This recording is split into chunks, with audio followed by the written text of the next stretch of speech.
तर नमस्कार, मी बालाजी शेवाळे आपलं सर्वांचं या व्हिडिओमध्ये स्वागत करत आहे.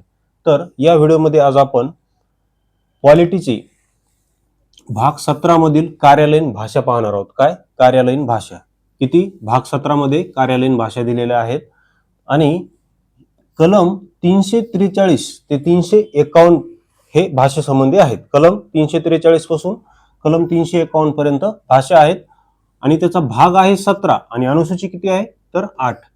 आता हे संपूर्ण आपण ट्रिक्स नुसार कसं लक्षात ठेवायचं ते पण पाहू. आता ट्रिक्स बघा. ट्रिक्स काय? 17 म्हणजे सातारी भाषा असं आपण म्हणू. सातारी भाषा. 17 म्हणजे सातारी भाषा. ओके, म्हणजे भाषा कलम 17 मध्ये हे आपल्या लक्षात भाषा भाग 17 मध्ये आहे हे आपल्या लक्षात राहील.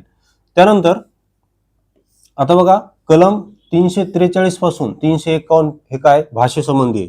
तर मग बघा, कलम 343 काय आहे तर 343 आहे संघराज्याची भाषा. तर संघराज्याची भाषा काय आहे मग तर राजभाषा ही हिंदी असेल. संघराज्याची राजभाषा ही हिंदी असेल असं सांगितलेलं आहे. आणि तिची जी लिपी आहे ती देवनागरी आहे आणि जे अंक आहेत ते भारतीय अंकांचे आंतरराष्ट्रीय रूप आहे. ओके, भारतीय अंकांचे आंतरराष्ट्रीय रूप आणि हे जे बदलण्याचा अधिकार आहे हे राष्ट्रपतींना असतो. ओके, त्यानंतर पुढे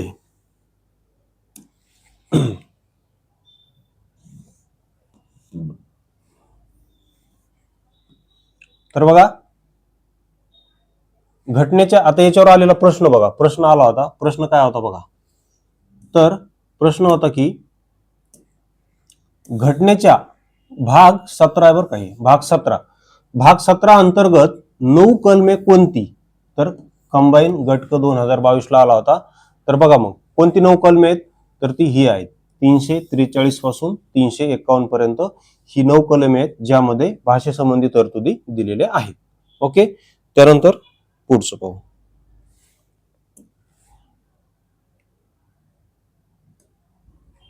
बघा आता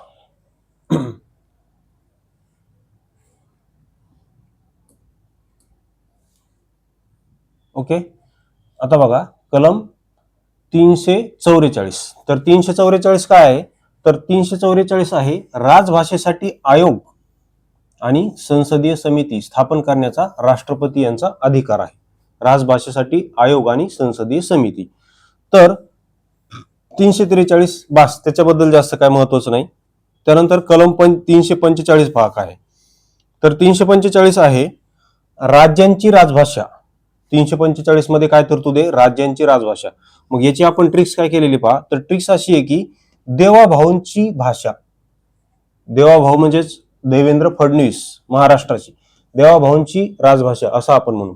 मग देवाभाऊच का म्हणलं मी त्याचं कारण असं आहे की डी देवाचा डी एबीसीडी नुसार 4 नंबरला येतो आणि ई एबीसीडी नुसार 5 नंबरला येतो. म्हणजे मग 4 आणि त्यावर 5 किती झाले 45. म्हणून कलम 45 राज्यांची राजभाषा असं लक्षात ठेवा.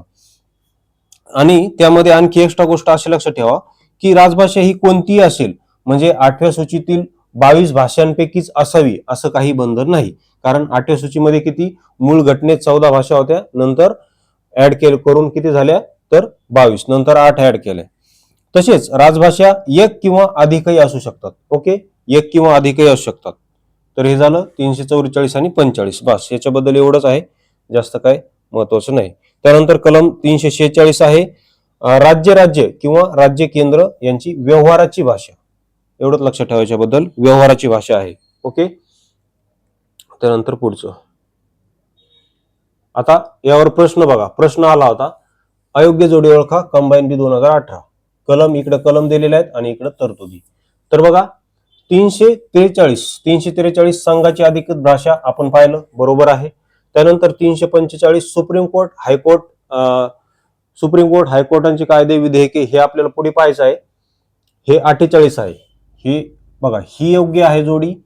हे 45 आहे का हे घटक राज्याचे आपण पाहिलं देवाभाऊंची भाषा. त्यानंतर हे 48 सुप्रीम कोर्ट हायकोर्टाची भाषा याची ट्रिक्स आपण समोर पाहणार आहोत. आणि 351 हिंदी भाषेचा विकास हे पण बरोबर आहे. म्हणजे ए आणि डी या 2 जोड्या बरोबर आहेत. बी आणि सी चुकलेली आहे कारण त्यांनी खालीवर करून दिलेलं आहे. 345 हे आहे आणि 348 हे आहे. ओके. त्यानंतर पुढे हे बघा 347 पाहायचं राहिलं का? 347 याच्या खाली 347 असेल. तेव्हा 347. तर 347 हे राज्यांच्या लोकसंख्येच्या एखाद्या गटाकडून बोलल्या जाणाऱ्या भाषेविषयी तरतूद, अल्पसंख्याक गटाची भाषा असं पण त्याला म्हणू शकतो आपण. तर अशा प्रकारे आहे. धन्यवाद.